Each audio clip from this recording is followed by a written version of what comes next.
International drug trade, millions of dollars, shootings, and an affair with unforeseen consequences. In this video, we delve into the life of one of the most notorious drug smugglers in the world. Meet Klaas Bruinsma, a man who forever altered the landscape of the Dutch underworld. Born in Amsterdam on October 6, 1953, he was destined for a life of contrasts.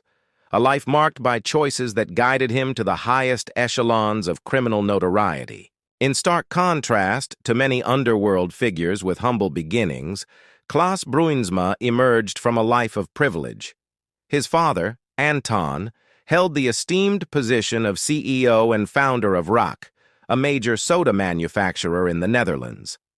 Despite the absence of financial struggles, Klaas faced challenges stemming from his strained relationship with a father who was very strict and exhibited a lack of paternal warmth. Unburdening himself to a psychiatrist, Klaas disclosed the enduring scars from his father's relentless physical and mental cruelty.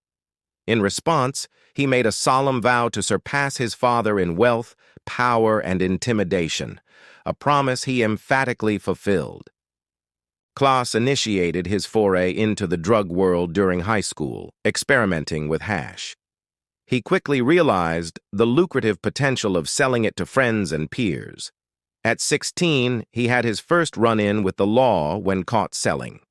This incident led to his suspension from school, catalyzing Klaas's decision to immerse himself exclusively in the drug trade. By 1978, Klaas had intricately woven an extensive international network, distributing hash throughout the entire European Union.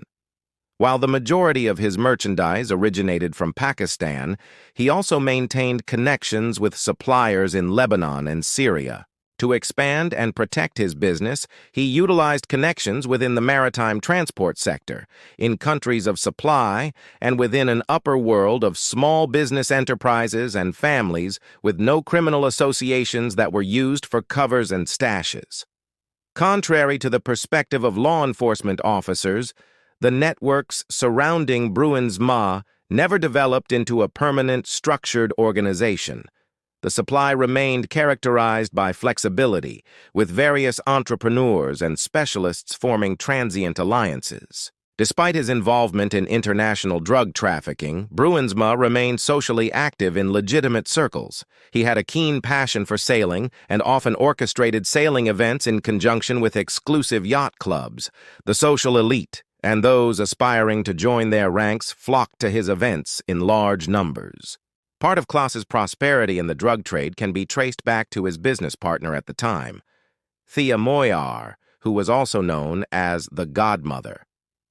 While Klaas focused on sourcing, transporting, and distributing the goods, Thea played a crucial role in financial management.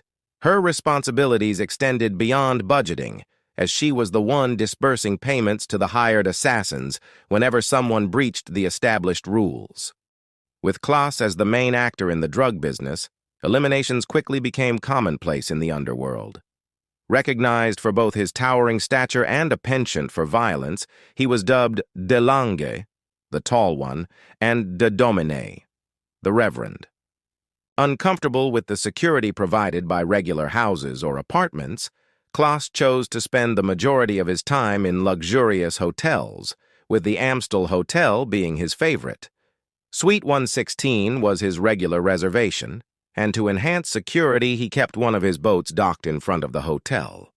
Despite all precautions, Klaas was convicted by the magistrate twice.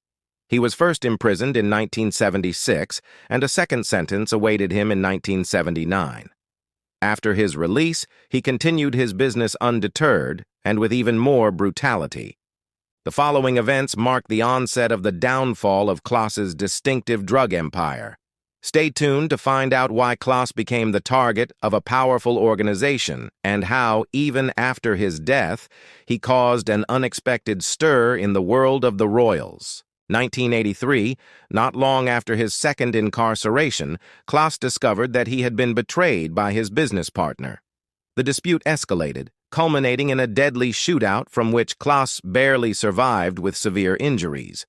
Through a legal maneuver, Klaas managed to evade a murder charge and found himself released in 1987, marking the end of his third imprisonment. Stepping into another battleground, Klaas confronted Duja Becirovic, the leader of the notorious Belgrade Group, a Yugoslavian crew deeply involved in the drug trade. Accusations arose that some of Bruinsma's associates had stolen a drug shipment from the Yugoslavs, triggering a conflict that resulted in the deaths of numerous gangsters on both sides. In October of 1990, Becirovic died after he was shot in an attack ordered by Klaas Bruinsma. After the passing of Becirovic, Sreten Jocic rose to lead the Belgrade Group. As a close ally of Becirovic, Jocic made a solemn oath to bring Klaas to a downfall. Klaas, at that time one of the biggest drug smugglers in the world, planned one final major coup. However, the operation backfired, resulting in the confiscation of over 45 tons of hashish by customs. This setback, combined with an uncontrolled addiction to cocaine, set off an irreversible downward spiral. In the night of June 27, 1991, Bruinsma got into a heated argument with Martin Hoogland. Hoogland, a former police officer and a close associate of Jocic, the newly appointed leader of the Belgrade Group. At 4 a.m., Hoogland fired several shots at Klaas Bruinsma, who collapsed and died in front of the Amsterdam Hilton Hotel. Hoogland was arrested and sentenced to 20 years in prison. In the early 2000s, many years after Klaas Bruinsma's death, one of the most scandalous dramas in the history of the Dutch royal family unfolded.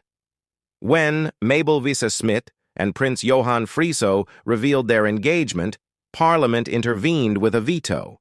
The reason behind this was an alleged affair between the princess-to-be and the deceased drug baron Klaas Bruinsma. While Smit denied everything, Klaas's former bodyguard, Charlie da Silva, confirmed the rumors. Prince Johan Friso ultimately renounced his position in the line of succession to marry his beloved. What is your opinion on Klaas Bruinsma? Do you think his actions went too far? And is there truth to the rumors of an affair with Mabel Visser-Smit?